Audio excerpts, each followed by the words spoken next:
All right. So while we wait for a couple more people to hop on, figured nice kind of easy way to start the meeting would be with some brain teasers. Does anybody want to guess what number one is? I think Kermith, you have a good idea for that one. You told me to be quiet. No stone unturned. There you go. How about number two?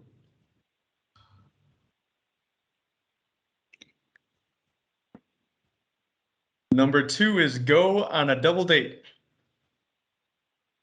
Number three, I think, is going to be an easy one.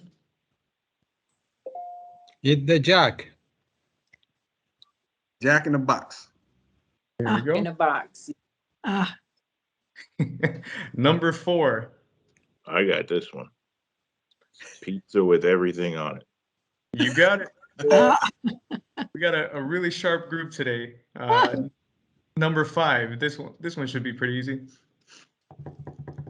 Foot in door.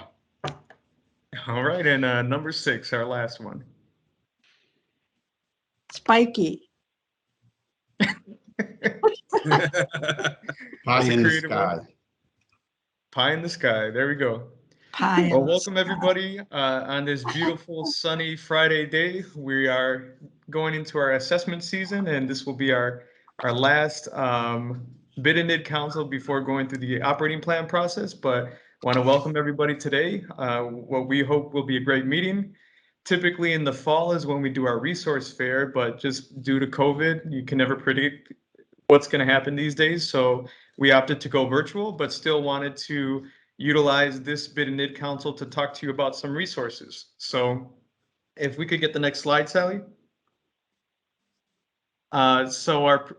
We'll do a quick welcome and then just go into our presentations. We have MEDC, the Milwaukee Downtown Bid, Greater Milwaukee Foundation, WEDC, and then a brief presentation on the Milwaukee Bounce Back Grant Program, or just some info for everybody. I'm sure you're fielding a lot of requests. And then we'll open it up to the bids and NIDs for any announcements that they want to make, any upcoming events, or any information on projects or updates that they'd like to share. So what is, again, talking about resources, what are we going to be talking about today? Let me see if I can get this to work.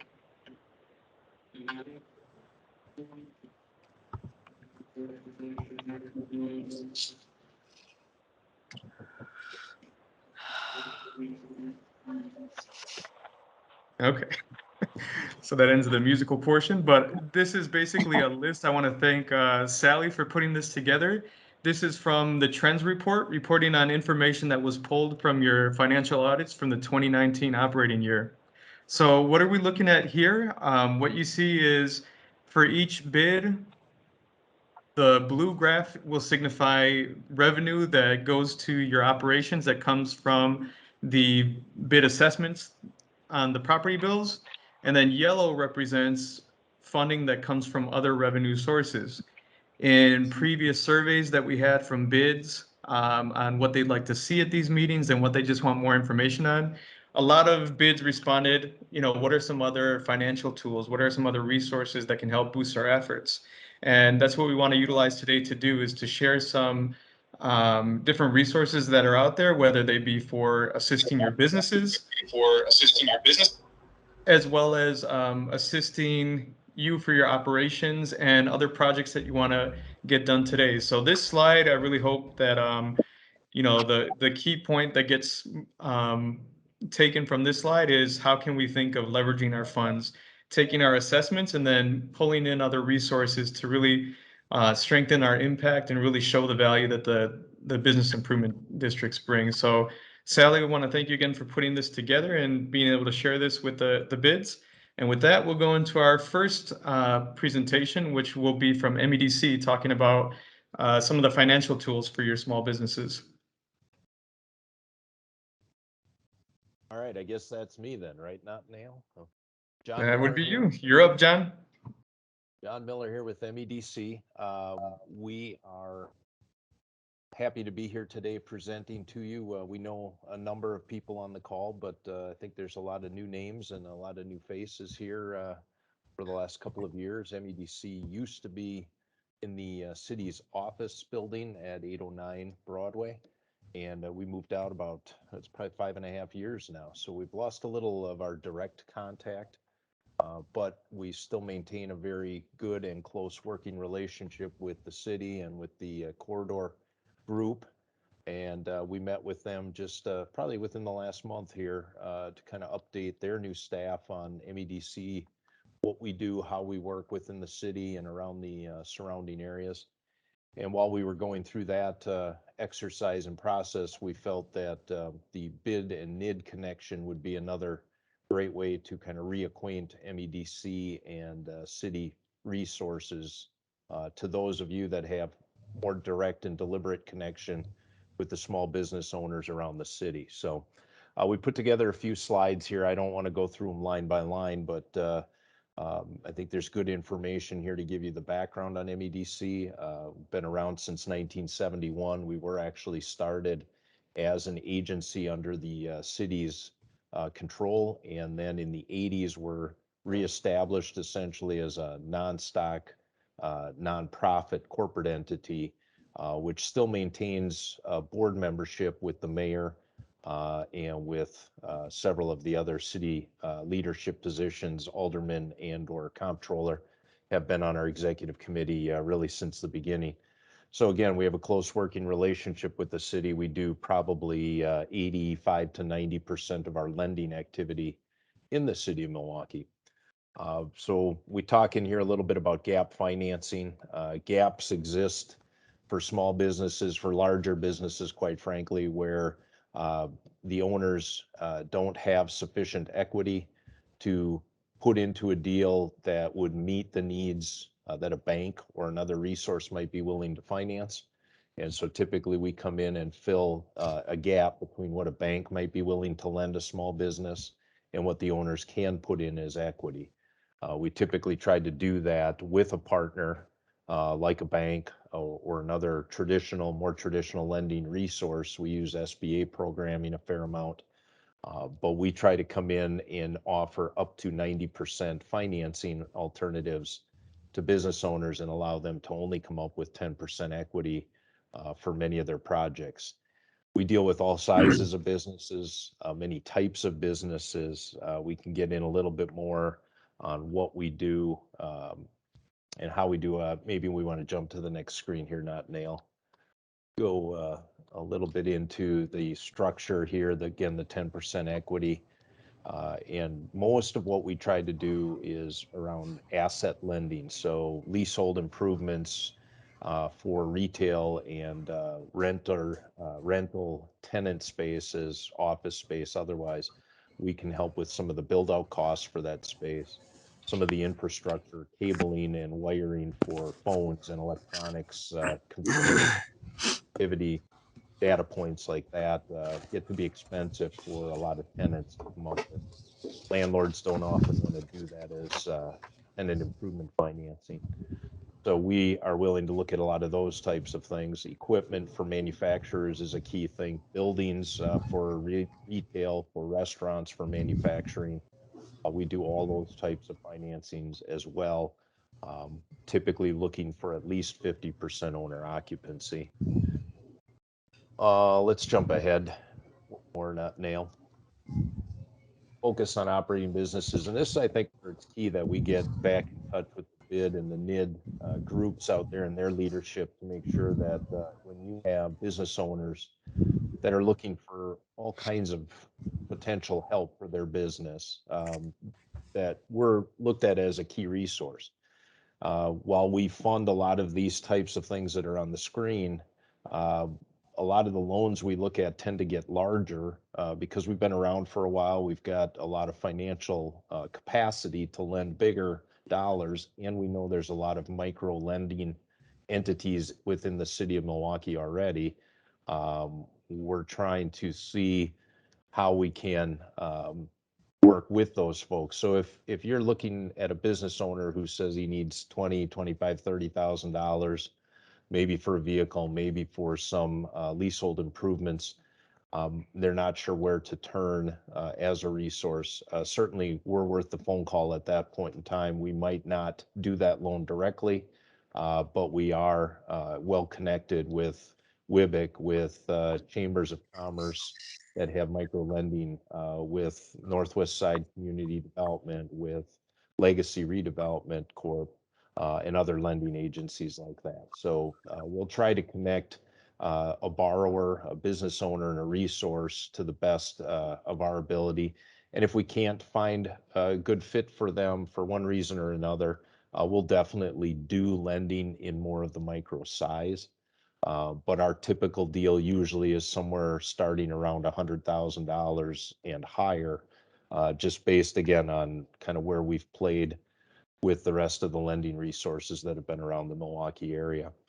Um, Most of the things on your screen, again, tie into businesses that are either locating here for the first time, are relocating within the city, potentially looking at growth and opportunities for expansion, or they might be just adding on to a facility that they already exist in within the city. So a lot of this stuff comes into play with job growth, job retention, neighborhood reinvestment. All those things are the kinds of things that we're looking to support as a mission that we have as a nonprofit lending agency here in the city of Milwaukee. If we can advance to the next. We haven't historically been a big passive real estate lender. Passive real estate is really what we consider investor owned. The occupants within a building are typically not related to or affiliated with the owner of the property. This could be commercial or residential. We are starting to see more need and more opportunity to lend into this area, particularly with the ACRE program having turned out a fair amount of graduates now over a number of years that are starting to gain some momentum in the types of projects they're trying to tackle within the city, finding equity, finding overall capacity to meet the lending needs of their projects has been harder to do in a lot of cases. So we have a real particular focus and interest in trying to support that group of developers with financing needs. And we're also looking at more housing related stuff because in the last few years, we really found with the foreclosure issue that occurred after 2008 with the city's tax foreclosure portfolio that it took back, quite frankly, and didn't want to be dealing with. They pushed a lot of those properties back into the hands of developers that still need financial support to improve those properties for residential use. And a lot of times those are in neighborhoods where they're going to be more affordable rent than some of the new high-rise apartment rents that you're seeing in the downtown market and some of the surrounding suburban communities. So in the interest of trying to help create improved conditions for housing, but affordable rents, we're trying to be a bridge on some of that financing as well. And again, at the bottom of that list, disinvested areas, certainly we're looking at neighborhoods that have had limited, if any, significant reinvestment in them for housing or for commercial purposes. So storefronts, commercial buildings that have kind of been sitting vacant and past their useful life, or residential, again, neighborhoods that need kind of a facelift and have a developer willing to take on projects of that nature. We could be a resource or at least a part of a resource of the funding needed for some of those types of projects. So while we haven't been doing that a lot in our past lives, we're certainly getting into more of it now and entertaining it more as a potential topic of financing going forward. If you'll go to the next slide, thank you. Again, talked a little bit about our size. Most of the business loans we deal with are industrial or commercial related, but they're retail, they're service providers, they're restaurants, microbreweries, food manufacturing, industrial manufacturing, heavy metal manufacturing, kind of across the board. And again, we typically come in a second mortgage or a second lien position behind a primary lender. So the 504 loan that's referenced on here is a federal government SBA program. They have a second mortgage structure that's similar to ours, 40% SBA funding, 50% primary lender financing, which could be a bank. Although in some cases now we're actually doing the lending in the first lien position at MEDC and still trying to obtain an SBA second mortgage because we're looking at retail and restaurant type properties occupying storefronts, good commercial business activity, but because of the pandemic and the uncertainty around those types of businesses having good activity, good sales activity, or recovering from activity being down, banks have gotten a little bit cautious about lending into some of those types of industries. So again, we're willing to take some different position in these types of transactions and use the SBA behind MEDC's first mortgage financing. As you can see right now, they have very, very attractive interest rates at around 3% or less, and that's fixed for 20 to 25 years. So the borrowers have very good opportunities right now for bigger projects to obtain financing from SBA, from the MEDC, and or from banks at very attractive interest rates with 90% debt and 10% equity. And we're really just trying to make sure everybody that's out in the neighborhoods and talking to their constituents, to their neighbors, if you will, that might be looking for assistance, know that we're here. And we'd be happy to entertain phone calls from the bid and the mid directors. Whether you work back to Not Nail and his team and contact us through that or reach out to us directly. We'd be happy to come out and see a project, talk to the business owners, see what might be a fit, figure out how to offer some assistance to them. And then if you want to go one more click, there's our team, all pretty good looking people, except for the guy at the top doing the presentation here today. I try not to get my face out there too often, but I was forced to in this case. So at one point we thought our whole team was going to be able to join today, and due to some very unforeseen circumstances, 2 of our 4 are unavailable completely, and one of our team asked for a day off and kind of forgot the call was going on. So we excused them with a little bit of criticism at the same time. But you have all of our numbers and our contact information here. Any one of the team members should be able to respond to an inquiry very quickly and thoroughly. And again, we'd love to make better connections here, make deeper connections into the neighborhoods, and figure out what kind of resourcing people need for help with their business financing. And we'll be happy to entertain requests as they come in. I know I was a little fast for all the slides that were here, but I thought most people can probably read that activity pretty quickly and garner it, and more of you probably might have a thought or a question, so I wanted to leave a little time for that, if that's okay, Not Nail. Yep.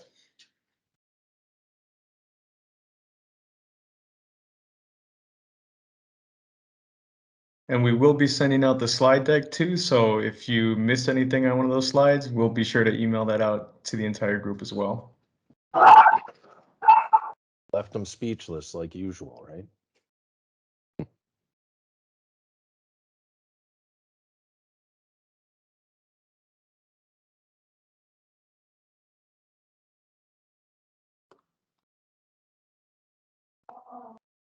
All right, apologize, the mailman's here. So thanks again to MEDC for that. And with that, we'll kick it over to Gabe with Milwaukee Downtown, talking about how they get some of their projects done. Sounds good. Thank you for having me. Can you hear me okay? Sounds good. Great to join everyone today. Good afternoon. I'm Gabriel with the Milwaukee Downtown Business Improvement District. I started as an intern in 2014, my freshman year in college, and now have been with them 3 years full-time, managing our community partnerships and mainly through public art and our public realm improvement. So the purpose of this presentation is really just to look at some of the different models of how we've been able to achieve funding some of these projects and hopefully provide some insight on these programs and more. So we can go to the next slide. The first is considering creating, if you haven't yet established a 501c3 charitable organization for your bid.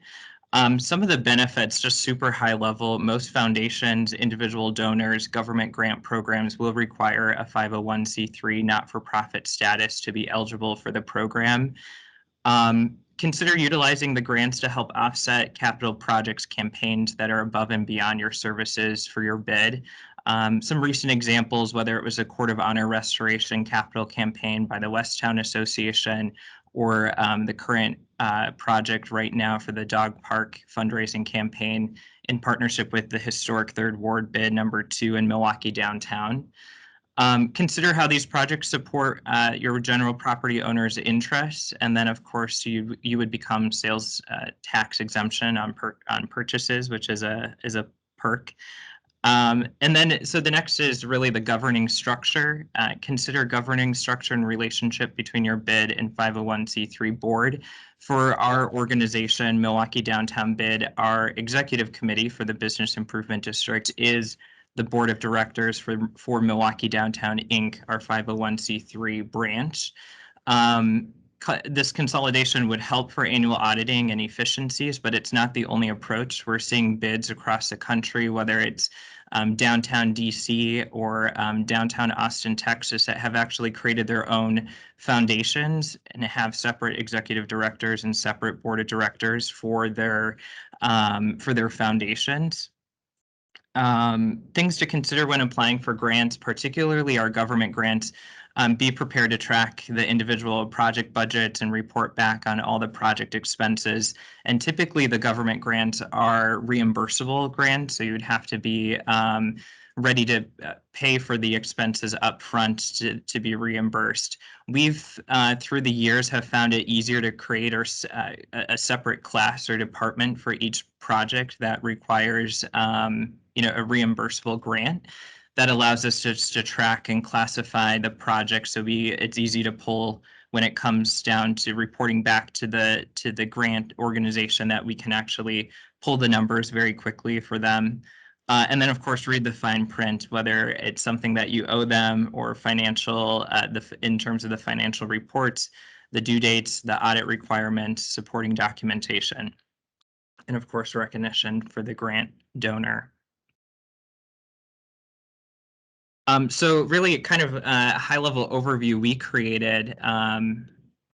Is this acceptable to NIDs as well? Yes, I believe so. I think this is kind of high-level overview of some of the ways that we can create an alternative avenue to accept funds, essentially. Whether you're to my understanding, a bid in NID probably wouldn't be eligible for some of these grants because they particularly look for the 501c3 status. So to my understanding, yes, you should be able to create a 501c3 status for your NID as well.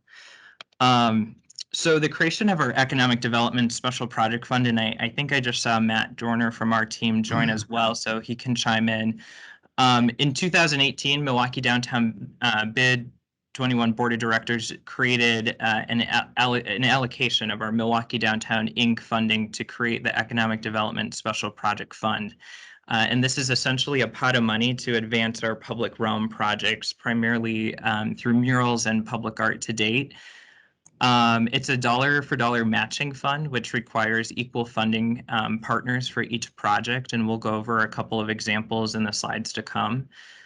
This really allowed us to have new opportunities for our board members and property owners to engage with Milwaukee Downtown. And since 2018, this fund has ultimately spurred 20 murals and public art installations across our district, and also gave Bid 21 a great opportunity to be part of larger catalytic projects in our district, whether it was Brighten the Passage, that just won an international award by the Downtown Association. The Avenue, we partnered with their reinvestment for a new mural on the 2nd Street Skywalk, and then a large mural this past year at Schlitz Park as well, as part of their larger $6 million renovation of their property. So kind of an all-new way that Milwaukee Downtown Bid 21 has been able to partner on some of these projects. Just a high-level overview, and we won't go into a lot of detail, but we created very strict criteria on how the project would be approved by both our executive committee and board of directors. And typically, it's it would be approved based on the funding allocation that we're requesting. So we can share that document as well with you, but it has to align with our goals, priorities, and objectives of the most recent Bid 21 strategic plan. It has to align with our neighborhood plan, which is the Downtown Comprehensive Plan from 2010. It has to have some sort of matching partnership in order to meet the dollar for dollar matching fund. We have to show our board and stakeholders a clear return on investment through our investment in the project. And then we also created a new oversight committee for the funds themselves, and that is the Downtown Placemaking Task Force. And right before this call, I was just thinking, but we've had representatives from the Near West Side Partners, King Drive Bid, the Westown Association, Historic Third Ward, kind of our neighborhood partners on looking at how these projects would impact their neighborhood, especially if we're working within close proximity to their neighborhood. But making sure that we have that representation from our ally bids that are adjacent to downtown that would review these projects as it pertained to them. This is, again, kind of high-level overview of some of the projects that we've been able to achieve with the district mural program out of our special project fund. I think, again, it's really been a great tool to enable those property owners who have always thought of maybe doing a mural, and then to be able to kind of partner with the downtown bid and create this kind of shared expense model. I think it's certainly encouraged our property owners to kind of take the next step in order to do these murals. So of course we've selected several high visibility, high impact walls, but also important to note is the surface parking lots that we've been able to bring this program to. A lot of our murals are actually facing surface parking lots and have done a lot to kind of change the perceptions of those blocks as well. And then I think the next slides are a couple of city grant programs that I know the DCD team and Sally's on the call can chime in as well. But the first is a community improvement project grant, which is provided by the Department of Neighborhood Services. It's a $4,000 reimbursable grant. All of the photos, the projects that you're seeing on the slide actually received a CIP grant. And the big thing with the CIP grant is that the activity should stimulate residential engagement and support sustainable projects within a small geographic area. So these are very specific for the neighborhoods that we were focusing on, whether it was Westown or kind of this shared connection between Third Ward and downtown through the Jefferson Street pedestrian tunnel. But Angela Mitchell is such an amazing person over at Department of Neighborhood Services. She typically hosts a mandatory kind of information session on this grant program.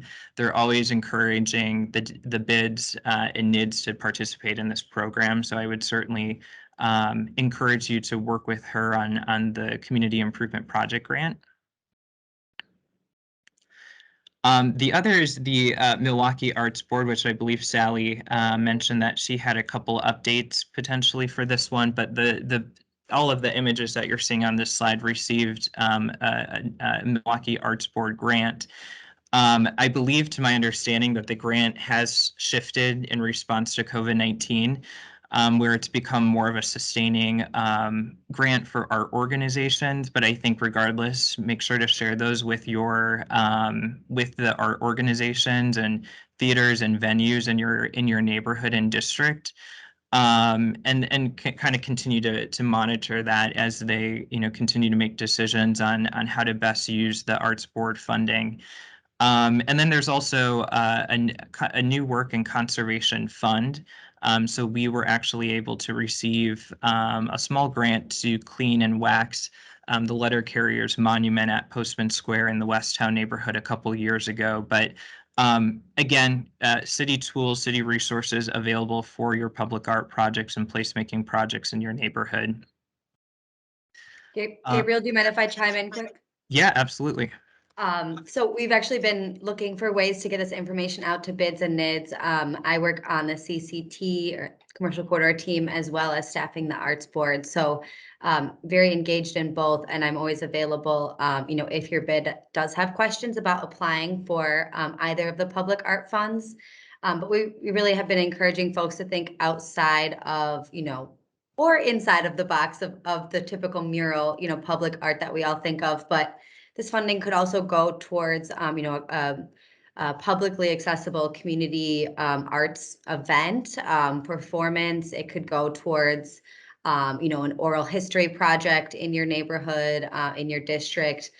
So really, we love murals. They have a great impact on our city, but we're also really interested in projects that are outside of that sort of category of visual art. So I will definitely make sure my contact information is shared with you all, and please do get in touch if you are interested, or if any of your nonprofits within your district are interested in this funding. Yeah, thank you so much. And as you can see in the photos, just the different applications of how we used the Arts Board grant.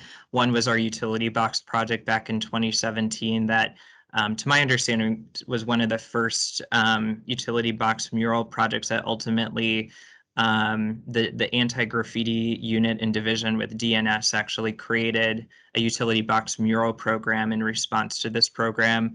The cleaning of the letter carriers monument was part of the conservation fund.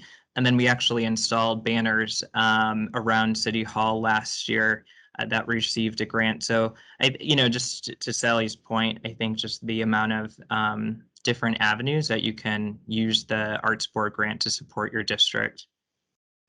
The next slide is looking at actually just kind of a case study of how we've been using our economic development special project funding. It's not as clear cut as a 50-50 all the time, every project. So for this project for Westown and Bloom, we received a $4,000 CIP grant. The property owner himself pledged and contributed $4,000. We received $1,000 from Westown Association. And then Dunkin', the corporate, who there's a Dunkin' donut shop in this building. The corporate management allocated $1,500. So we actually took the total of that, and we leveraged our special project funding to match it to give us a total project value of $20,500. And I think in terms of the before and after, this is one of the most dramatic transformations I think that we have. It's kind of at the doorstep as you enter Westown neighborhood on West Wisconsin Avenue coming in from Marquette, heading east into downtown. But as you can see, it's corrugated metal before, and now the next slide actually kind of alludes to the return on investment. And I think while the return on investment isn't immediate, just this past fall, Duluth Trading actually featured both the mural and the artist Emma Daisy Gertel in their fall collection. So talk about kind of a before and after of actually this parking lot is now part of a fashion collection. Which is pretty cool. So some of the other partnerships, just super high level, and then I guess we can open it up for any questions, but we've been very innovative, I guess, in how we can leverage different fundings from different sources.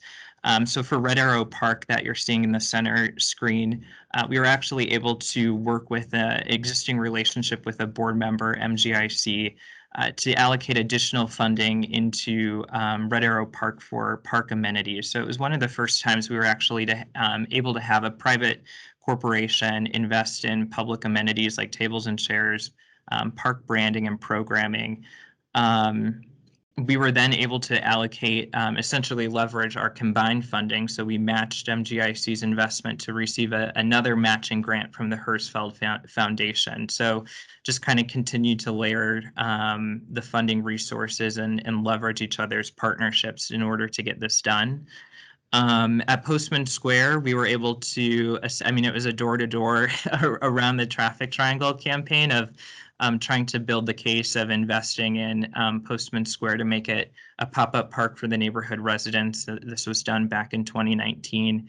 And we're still seeing some of those residential properties who don't pay necessarily into the bid 21 tax assessments voluntarily contribute to our 501c3 organization to continue the management of the space. And I think that that's really key too, especially as for the bids, not necessarily the NIDs, but for the bids with the residential properties who are substantial that don't contribute into the bid.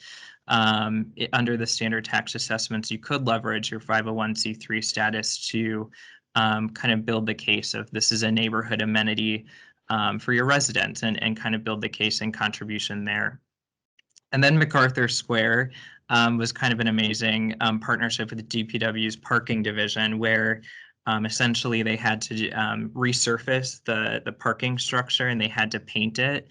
And we were able to say like, well, if you're going to paint it, and I have to say this was Anthony Gayfield at the Department of Public Works, who said, if I have to paint it, I would love to partner with the bid to do a mural on MacArthur Square. So that was a really innovative partnership where we were able to leverage DPW's, kind of parking, work with their parking division on how we could get that project funded. And it also opened up, I will say, for the first time, and we met with the Arts Board when that project was coming out. It was one of the first times that we were able to explore this partnership for other DPW city-managed buildings. So something to consider, when DPW is looking at, potentially repainting or touching up a civic building in your neighborhood, is there a partnership for a mural that your bid could partner on? I believe our last slide was just kind of our two current capital fundraising campaigns that rely on our 501c3 status. One is the downtown dog park that we're fundraising for at the intersection of Clybourne Street and Plankinton Avenue in partnership with the Historic Third Ward Bid 2, and I think Paul's on the call as well. And then also our active fundraising efforts for the Downtown Homeless Outreach Coordinator through Milwaukee County Housing, which several of the greater downtown bids are contributing, but essentially that program, the Key to Change program, also includes the full-time housing outreach coordinator that services the greater downtown area. So with that, I believe that is all a couple of other yearly grants just to put on your radar. There's an upcoming deadline for the America Walks grant, which I thought would be helpful for some of the bids on the call today, bids and NIDs on the call. It's a $1,500 grant awarded to innovative, engaging, inclusive programs that encourage walking in your neighborhood. It's due next week, September 30th. And then also the AARP Community Challenge Grant, which I believe reopens on February 22nd. I will say I have not been successful in that grant, but I know our colleagues over at the Eastside bid have been successful with the art lot. I always joke, for every 10 grants we submit to, we receive one. So, it can be frustrating, but there are certainly grants out there that are supporting the amazing work that everyone's doing across the city. So thank you again for this opportunity, and I'm happy to answer any questions. That's my email and direct cell phone. I am happy to answer any questions at any time of day. So thanks so much.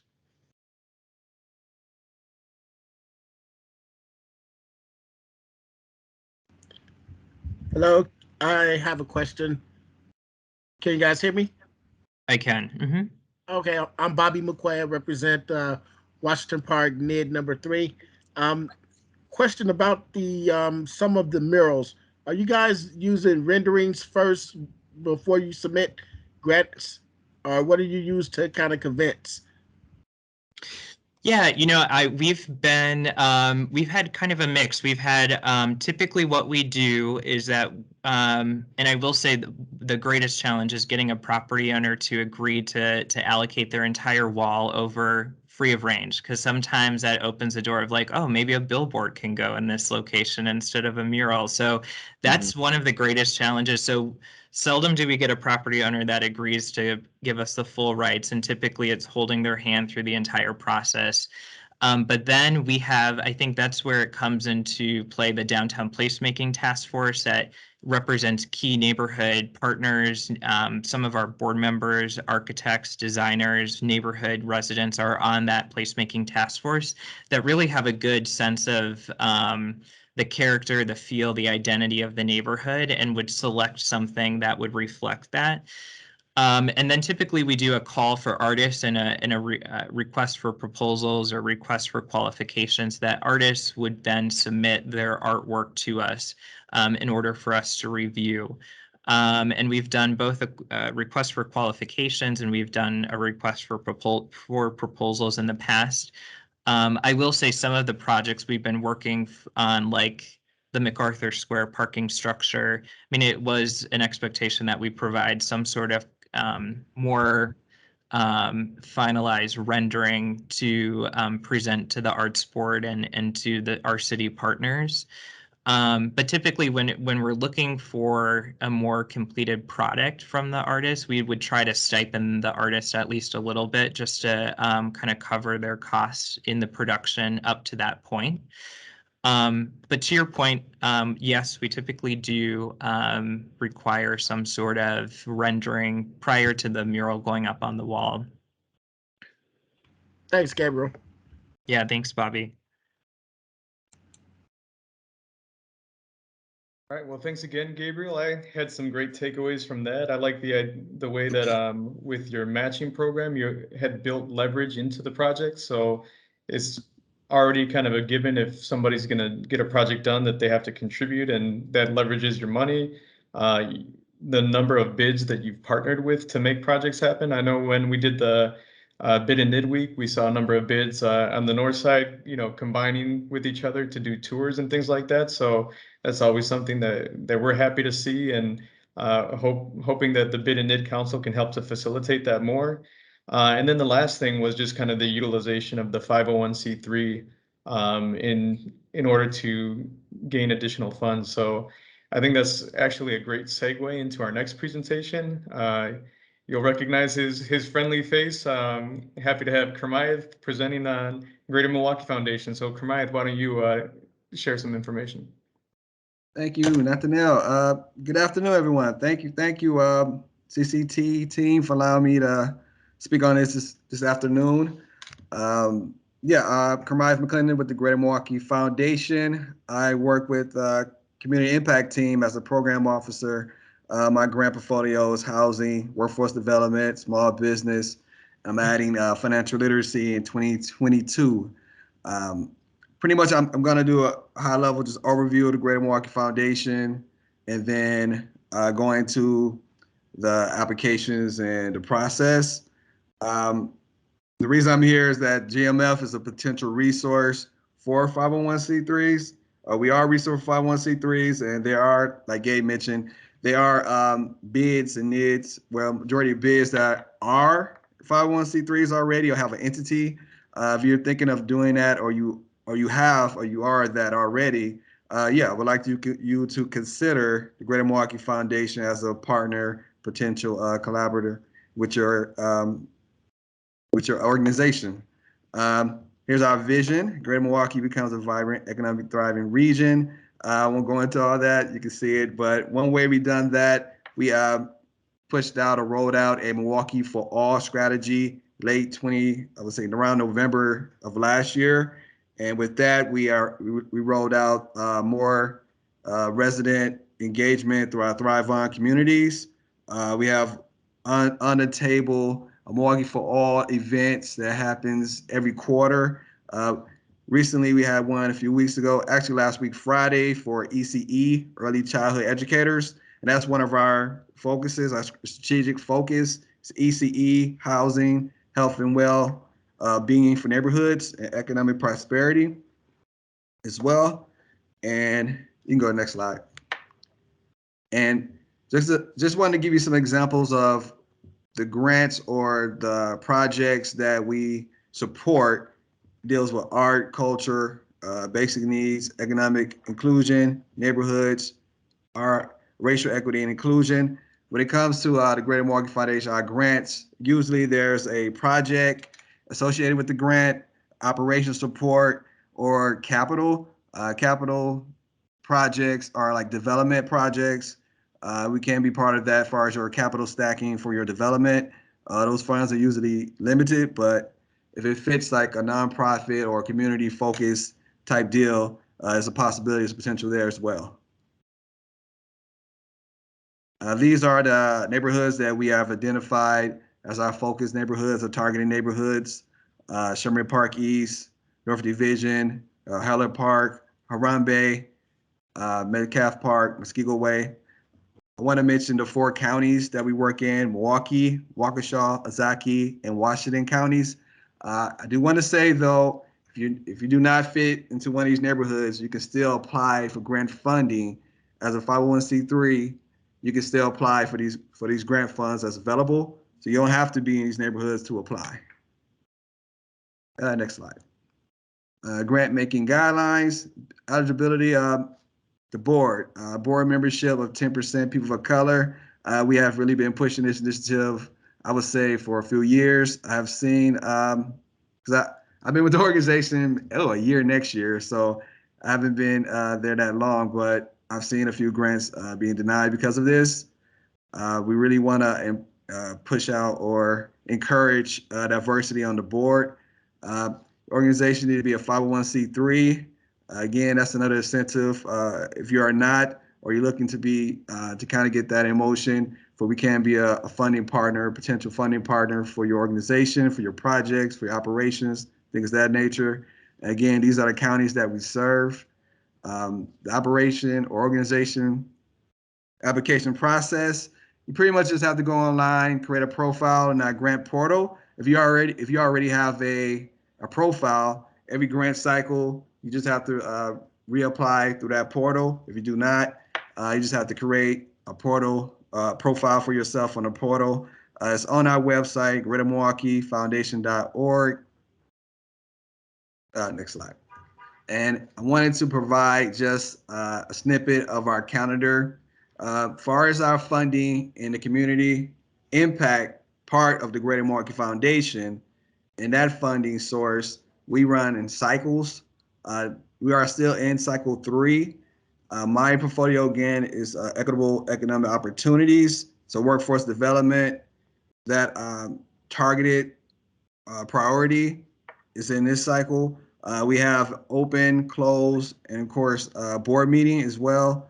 But if your fund request is 50,000 or less, it's potentially we can submit the funds or administer the funds and dollars to you before the board meeting. If it's 50,000 and above, we have to wait for the board meeting. And to access this, you just have to go to our website and pick calendar, grant calendar. Or if you like, I can add you to our newsletter, which comes out 2 or 3 weeks before each grant cycle to give you a heads up that it's going on, for you can, look out for it and apply and get materials together, things of that nature. I also wanted to, can you go back one? That red arrow. I wanted to highlight that because that's other grant opportunities. Basically, what's dope about this is that you can apply to workforce development, cycle 3 funding, and perfect world, you're awarded the grant funding. You can also go to other grant opportunities. If you see a grant opportunity that fit in the lines of what your organization does or a project that you're doing, you can apply for those funds as well. You can be awarded both in a perfect world. So you don't have to, it's not like if you get this, you can't get that. So that's potentially 2 groups of funding that can be provided to your organization on behalf of Greater Milwaukee Foundation. Those type of funds comes from the Development Philanthropic Services, a DPS side, which is another side of the Greater Milwaukee Foundation, and they are donor advisor funds.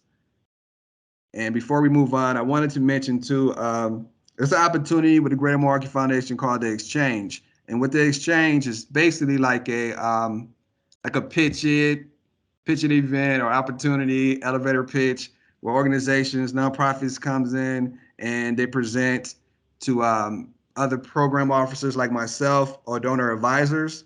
And it's pretty much to say who you are, what you do, and how can the Greater Milwaukee Foundation just plug in to be a financial support or in-kind support or just grow a relationship.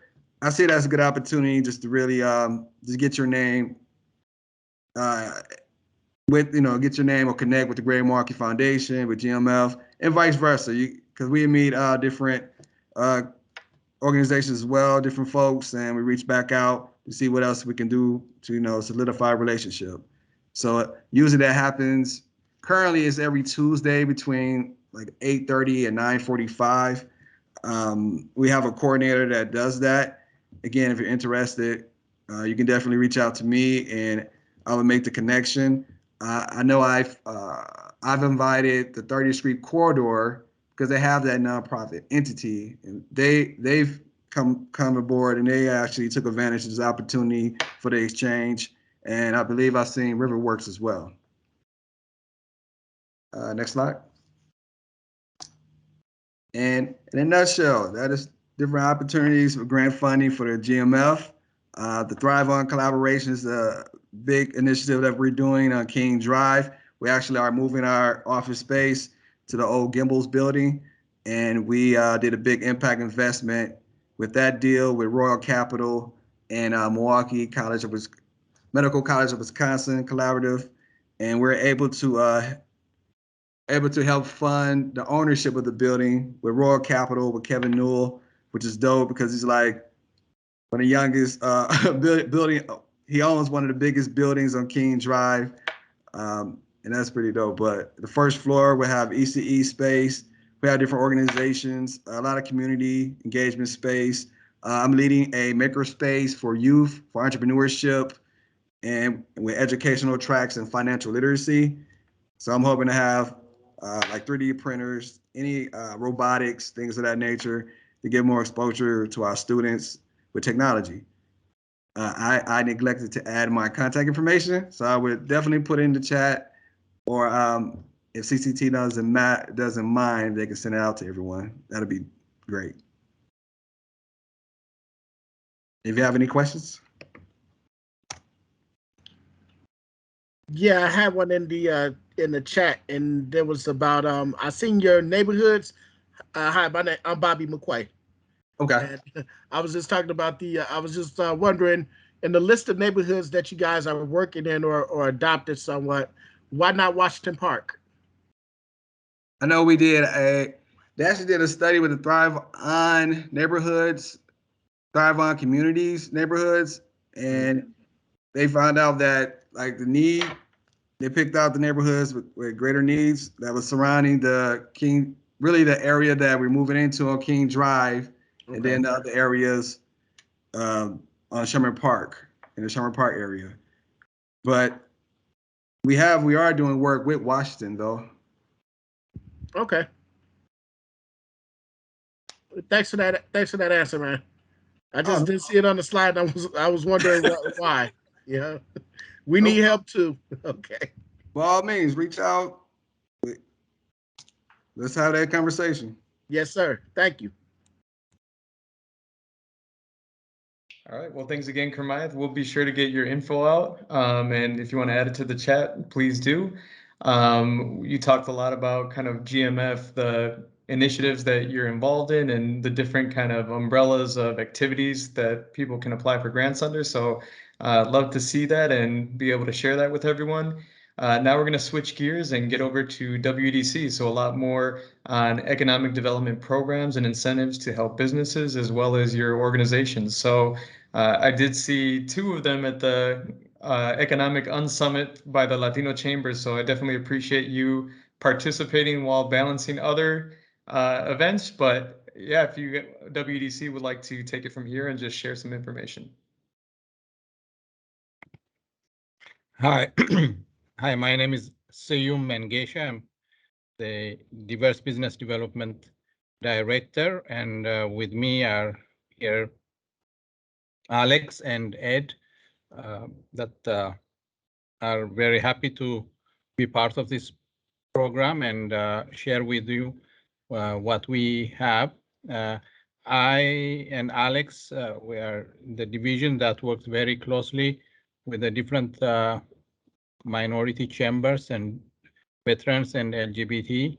And I think I have met some of you as well. There is an office here in Milwaukee, and I work out of the Milwaukee office. And we really very much support the chambers to support the businesses that are in the different beats reside in many of your areas, and we want to be partner in referring, in getting referrals from you. We support businesses in terms of business development and financing as well. So, but we do have specific programs, and I invite Ed to help us go through some of our programs that maybe the BIDs would be able to access.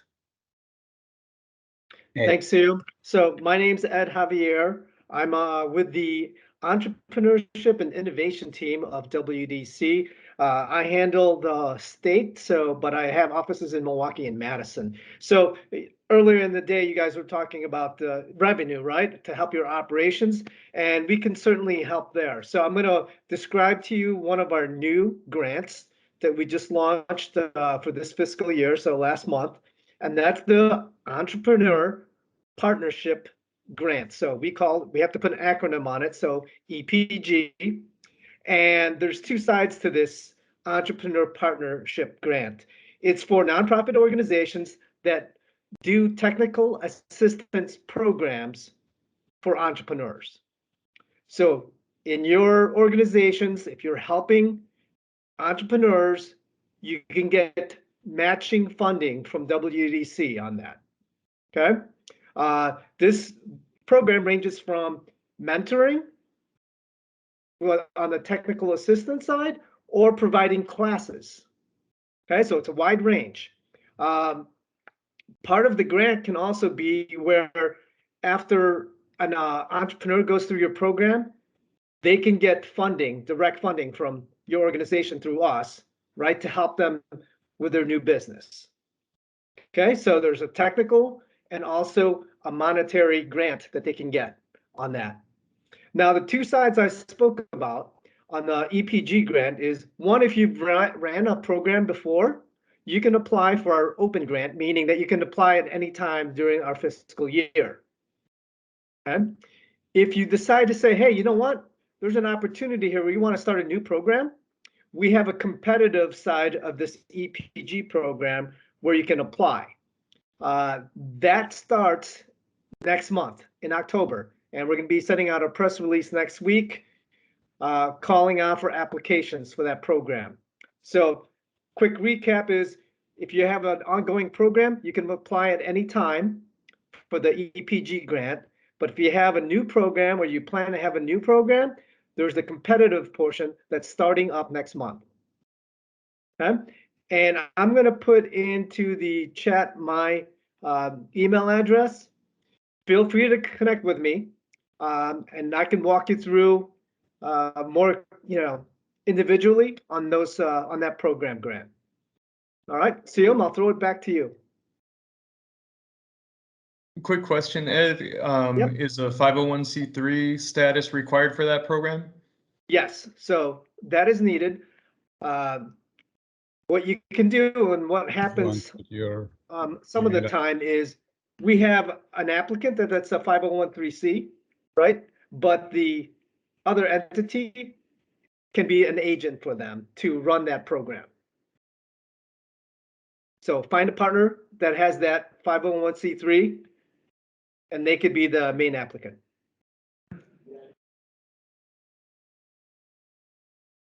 Thanks, Ed. Are you expecting us to cover the bounce back as well, Nathaniel, or you have it? Yeah, I believe Marjorie joined recently. Okay. Great. Yeah, so that's what I put.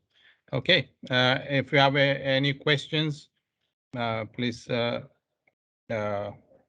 us connect. Ed has put his email address, and Alex will put his email address in the chat, and I have also put my email address in the chat. Thank you again.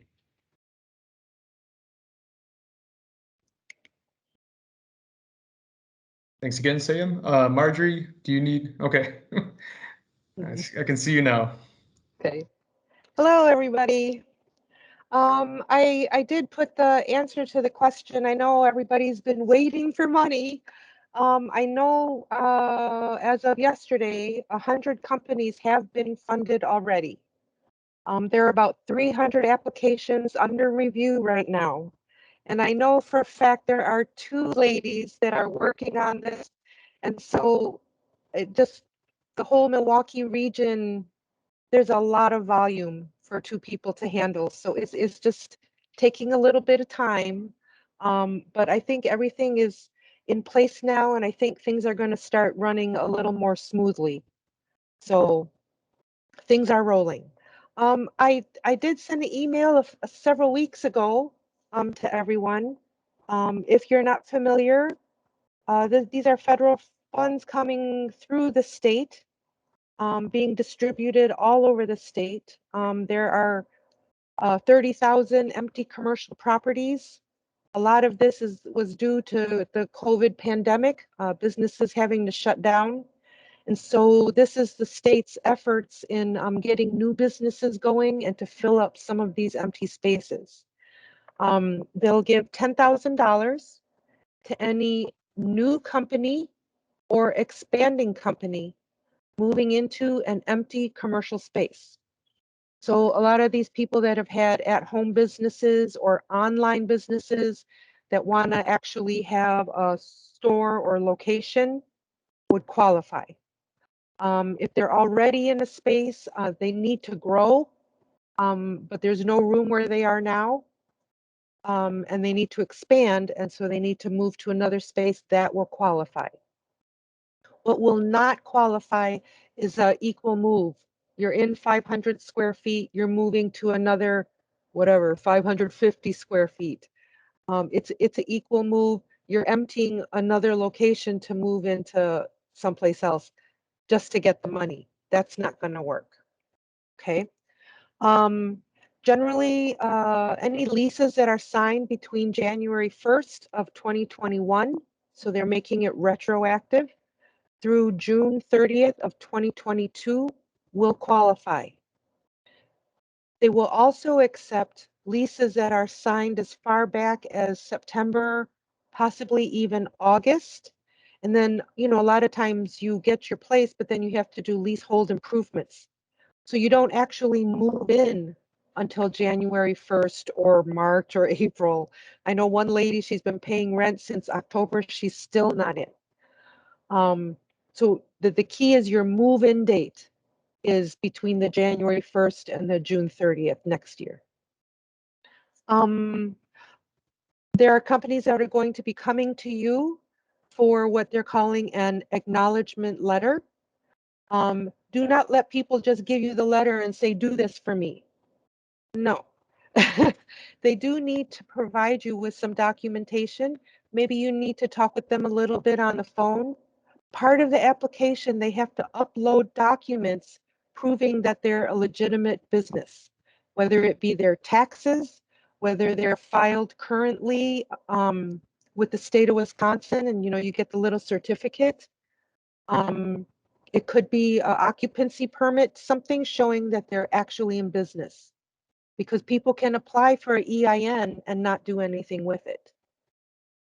So they have to give you that documentation, and they also have to show you their lease, which will show you where they're located, and it'll show you the dates. So don't just blindly fill in the spaces and do letters for people. They need to do their due diligence in providing you the information and possibly talking with you briefly on the phone. And I think it's a great opportunity for you to get to know someone that's moving into your area. I think that's mainly what I have to say. Are there any questions?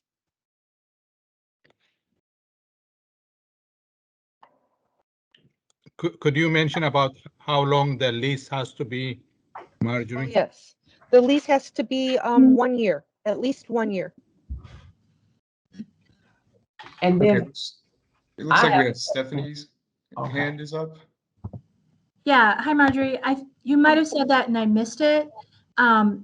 With regard to not leaving one space to go into a vacant space. What if they leased, but now are buying a vacant building? Is that are they still eligible, or because I have a couple of situations like that? I think it is stepping up. Is their new space still larger than what they were in? Yeah, they've expanded. Yes. So that's an expansion. So Okay. that would qualify. Great. Thanks so much. Yes. I put my information in the chat box. If anyone wants an application or like has questions whether they would qualify, they can email me. But if once they're in the application and they have questions about how it works or how to do something or what's the status and did they get something, you have to contact that mdc@medc email or call that number. I do not have access to the application platform. I cannot see that. So I'm more the pre-application process, you know, asking questions and that kind of stuff and sending it to people. But once they get into the application, they have to deal with MEDC. Okay, and it looks like we got Dr. Potts next. Hi. Oh, thank you. Hey, Marjorie, how are you? Hey, I'm good.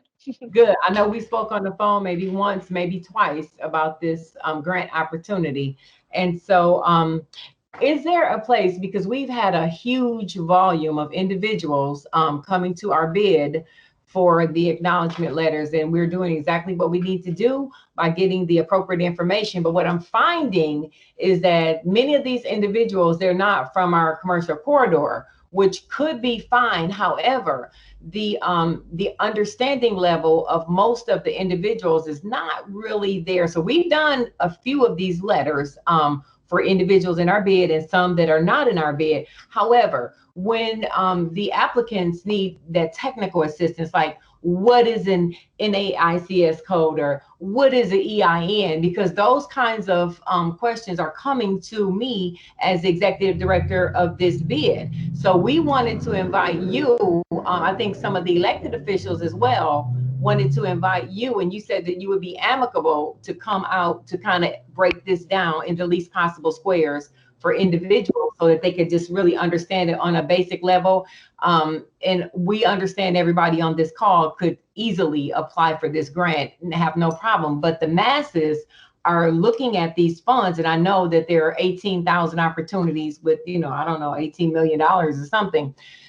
But the masses are, and there's nothing wrong with this because this is what it was supposed to be about, I'm sure. However, not all of these businesses are in a bid or a commercial corridor, and they need a lot of technical assistance, so much that we want to have a session somewhere because it could be overwhelming for not only the elected officials, but for, I'm sure, the bids. I don't know if I'm the only person that is getting all the calls and doing all the technical assistance and meeting with people. I don't mind doing it. However, you know, I just am wondering, is there something that can break this down? And we have agreed that this grant is very simple. So you've done an excellent job. Everyone has done an excellent job.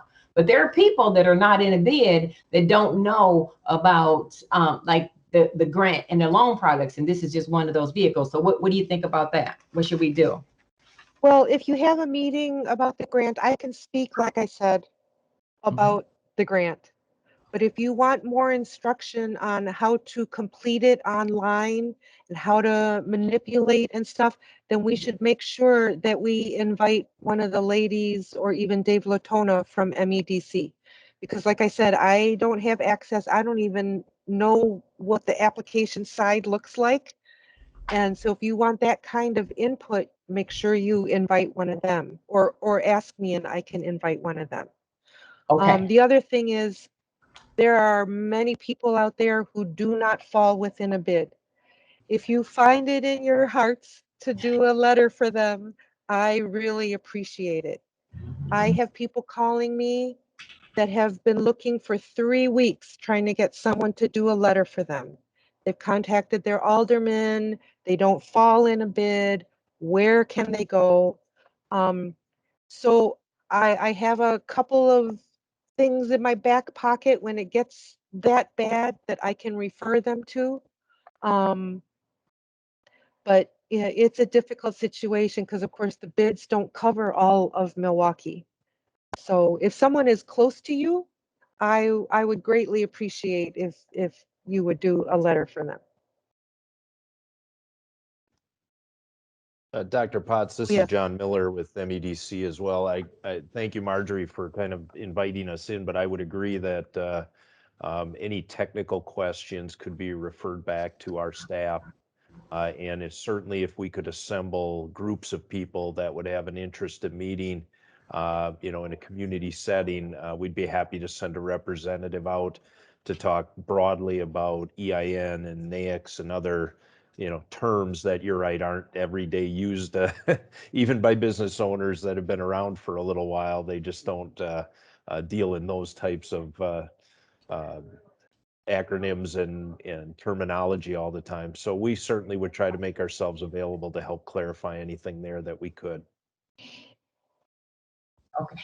And then lastly, is there an opportunity for individuals that do not have access to a computer? Because those types of individuals, see, I think the elected officials have gotten our information for Center Street because we're in the hub. And so I might be that person that's getting all these referrals, which I don't mind, helping, but there's only so much we can do one-on-one. So Mr. Miller, I appreciate your time, but is there an opportunity for individuals that are not computer savvy or cannot complete this application online? Because I've had a couple of them where I've had to have them come to my office, which is in my house, so I can kind of show them what they needed to do. And it's a leap. Yeah, that's a great point. Again, as Marjorie indicated, we have 2 of our staff dedicated to this grant process. There's probably been well over 1,000 inquiries to our office. There's been about 300 or 400 applications that are in some form of mostly complete to complete. And as Marjorie indicated, we've been able to fund about 100. So you can see the percentage breakdown of how we get to complete from where we've started in numbers is very small yet. We've got these staff folks reaching out to people by phone or by email to try and communicate with them, to answer questions, to walk through situations, to clarify, points of concern on our part as to whether they're truly qualified for the grant or not. This is a grant that I think, Marjorie pointed out, this is open until next year. Now, obviously, when the funds are exhausted, the funds are exhausted, but there's a substantial amount of money for a limit of $10,000 per grant that I don't feel like we're going to exhaust this anytime soon. So the first thing I would caution everybody to remind people of is that they don't need it done by midnight tonight, right? Let's take our time, catch our breath, and do what's right for the company. And if they need to reach out to somebody, again, we're doing our best to get to everybody as quickly as we can. But we're going to work hard to get to everybody eventually. So I think, patience, understanding, and then awareness are kind of the things we're asking people to approach this with. But yes, anything you can do to get a name, a number, a contact resource for people that are having trouble completing the process online or completing it because of technical issues they just don't understand easily. Maybe forwarding that to me or to our staff outside of the application process might help us. Again, I don't want to say it the wrong way, but we feel like there's a fair amount of people that are out fishing for grant money that aren't qualified to get it. And we'd rather, if you have qualified leads that are viable business owners, that are people that should be getting stronger consideration for this grant, get them in front of us through an introduction from you. And it'll probably speed up the process in general, because if we're seeing somebody that looks like they're not well organized, not probably qualified based on the information they're provided, we're kind of putting them aside and trying to deal with the more complete applications first, and then working back to getting to those folks eventually. So again, if you've got somebody should get the time and attention, and they are a qualified business owner in your neighborhood or in and around your neighborhood, we should certainly get in front of them as quickly as we can. Okay? I'd like to add a few things. I'd say half the applications that they receive are incomplete. So, I mean, if you're working with somebody, just keep stressing to them, make sure you've uploaded all the documents that required, that you've answered all the questions, because that holds up the whole process. Then they have to contact you, then you have to send in the info, and it just makes everything longer. It makes more work for everybody. Make sure the application is complete. Someone asked a question if there were particular areas. This is for the entire state of Wisconsin.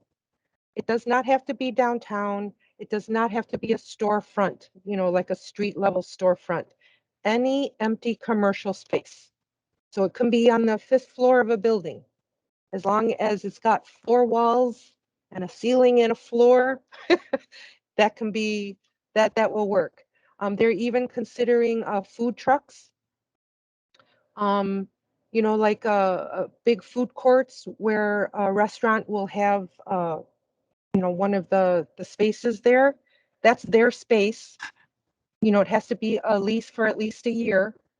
That will qualify.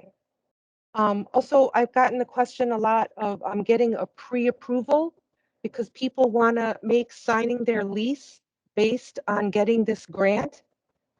They will not do pre-approvals.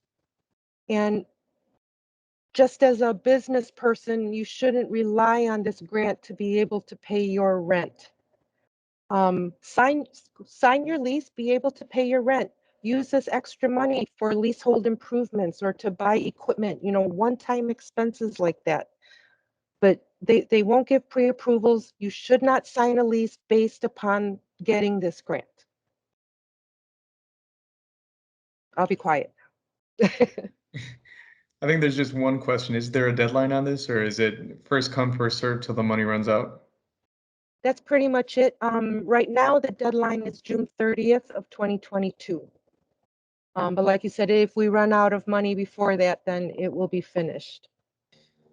All right. Well, thanks a lot, Marjorie and John. I think that helped to answer a lot of questions on this program. As Dr. Potts showed, there's a lot of interest in it. Sorry, did I miss something? Angelique, I see you got your hand up. Did you have any other questions on the bounce back?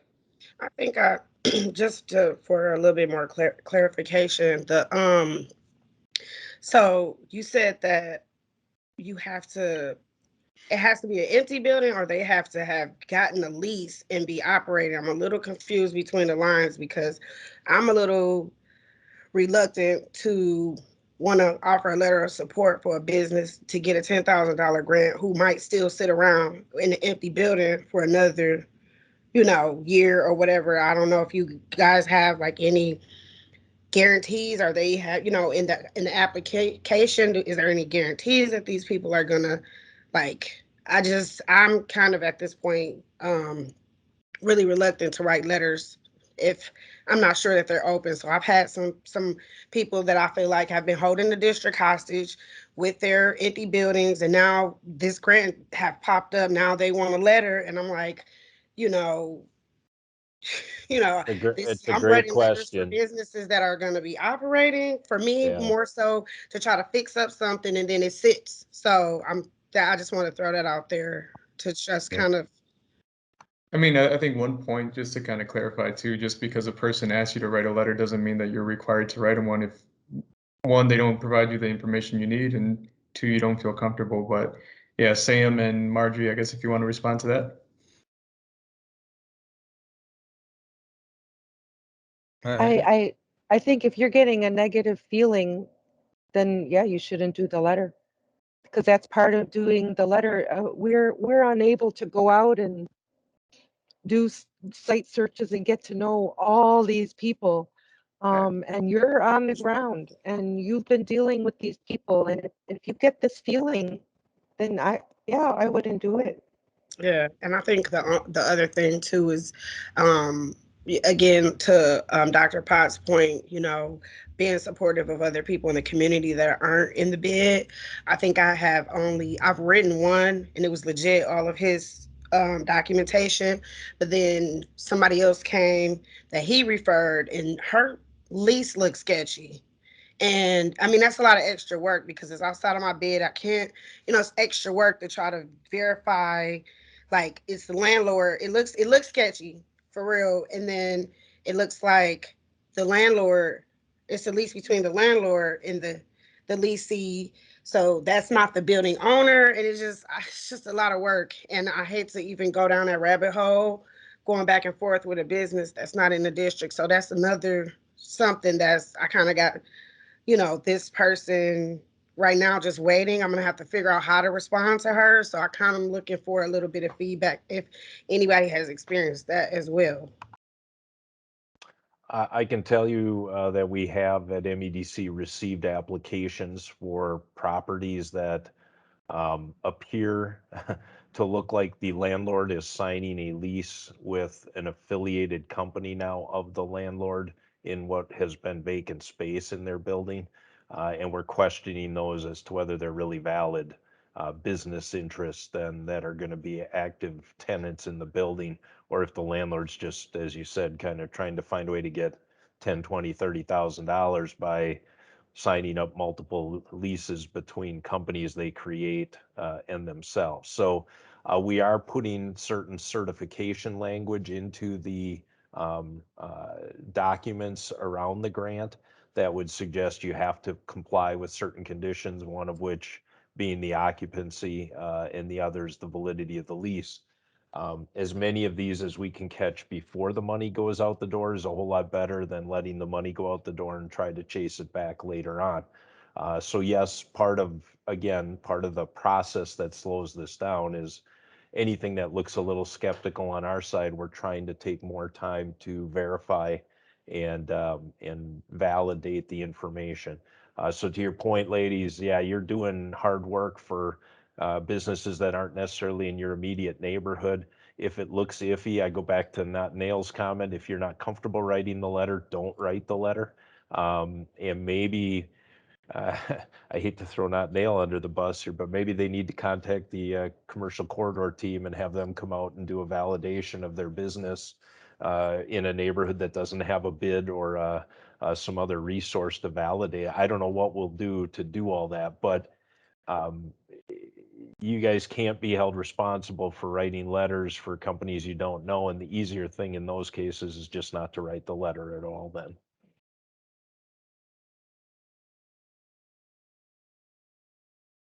Thank you.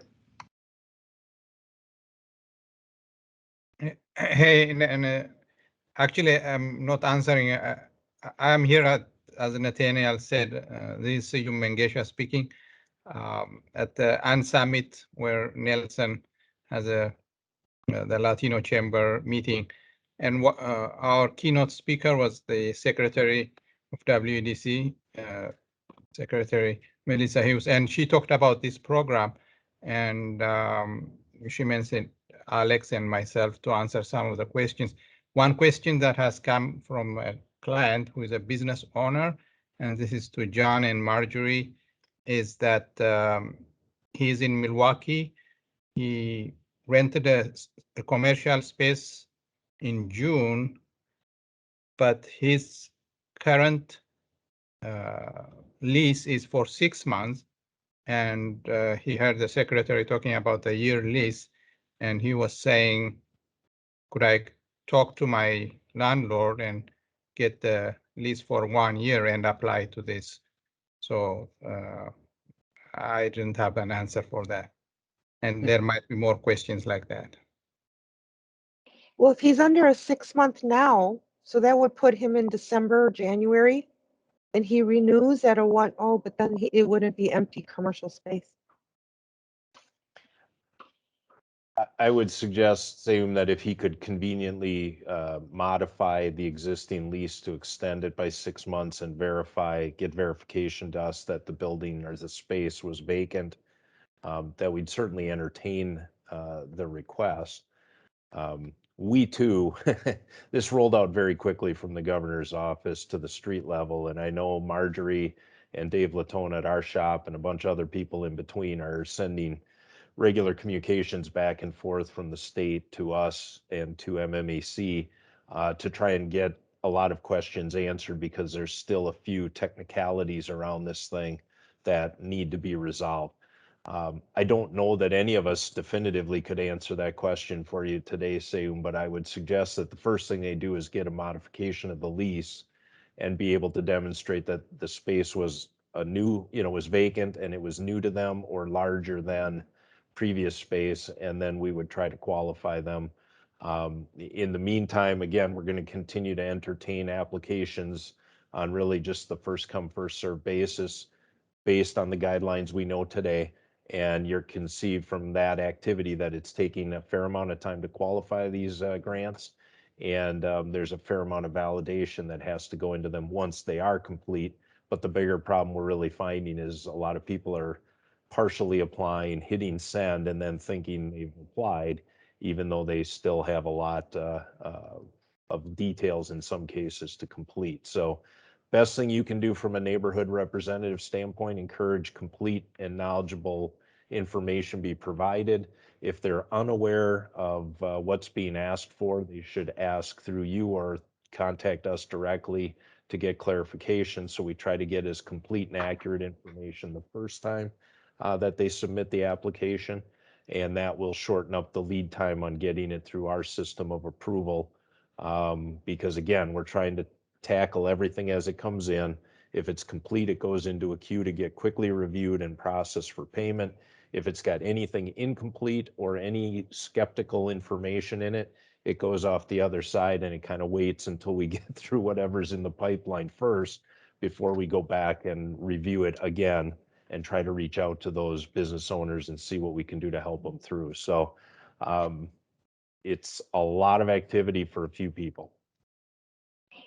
Well, I definitely appreciate all the discussion, the questions, and all the answers. If there is any future presentations on this where, there's kind of updates and things like that, we'd be more than happy to share this out again with the bids and NIDs. But just want to thank all of our speakers for this. I know we've gone a little long, but just before they hop off and we go into announcements, or if anybody else needs to get to another meeting, just wanted to thank everybody for attending, thank our speakers. And with that, Sally, if you could pull up the screen, just had one announcement we wanted to share before we open it up to the bids. Just a final reminder, next week, Friday, is when the operating plan materials are due. I want to thank all the NIDs for getting their items in for the CED meeting that's coming up next week. But just one last reminder to the bids to get your information, and our staff will follow up with any additional questions.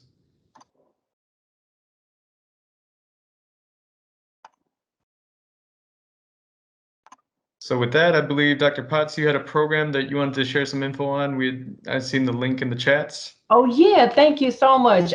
So Center Street Bid 39 is a recipient of a $5,000 grant for the Build Health Challenge in Sherman Park. So we're really excited about that. And what we are going to do with the funding, it is actually for an increased trash collection strategy, as well as making sure that our safety initiative and our marketing materials are in all of our businesses, as well as our neighbors. So we are a recipient of that $5,000 Build Health in Sherman Park grant. And then we're really going to focus heavily on safety, because, when we talk about the perception and reality of safety is really huge, especially for these underserved bids and NIDs in our city, but also on Center Street. So for me, I'm feeling some kind of way, because in where I live, and I know you can see me, I'm sitting in my office. I have a school. You see my front window? It's a bullet hole right in my front window from my office. So there's a big bullet came through my office. I'm sitting here doing work. And the police pulled some guy over, and he called another person and shot in the air. And, the bullet came right through my window, and I had just stood up. And so there's a lot of need for people to be safe, not just the perception of safety. And it's, we know what areas we're living in. However, I want to be safe when I'm upstairs at my home, in my home office working, I don't want bullets flying through my window. And so nobody does. So we're going to really focus on that safety piece. So if anybody has any suggestions, or if you want to come to our event, it's going to be at the Brick Building. And it is going, I can send information out later, but it's going to be Monday, October the 11th from 11:30 to 3.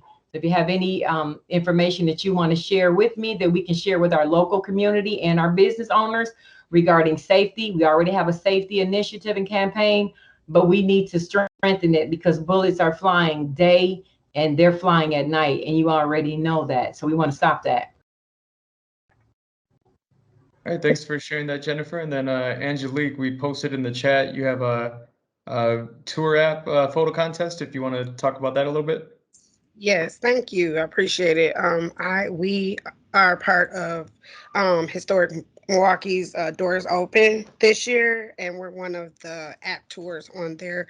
The only north side area on the north side to showcase. So I'm really excited about that. It's a really great tour, you guys. If you download the Historic Milwaukee Inc. app, and then it's free to download the Villa tour. You can take it from home, or you can actually travel around at the tours, but the travel around at the sites at the tour. But the Villa Love photo contest is really just a way to have fun and love on our community. Stop by in person, one of the actual spots that look interesting, see it in person.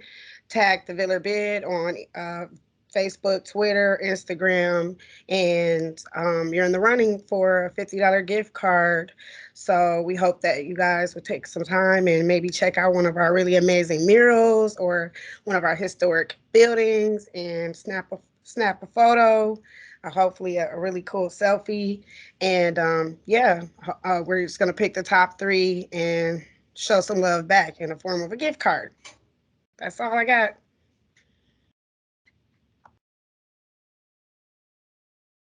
Thanks a lot, Angelique. Any other bid announcements or NID announcements?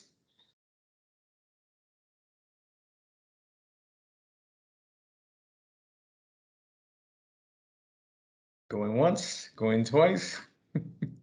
All right. Well, thank you again, everybody. I hope you enjoy the weekend. Definitely get out and check a lot of those Doors Open sites, especially Villard Avenue. And hopefully one person from this call will get that $50 gift certificate. So great to see you all again, and we'll see you soon at the CED meetings. I got a question for you. Will we be able to get a copy of the PowerPoints that was going through? Yeah, we'll make sure to send that out. All right. Thank you. Appreciate it. No problem. Thanks, everybody. Great job.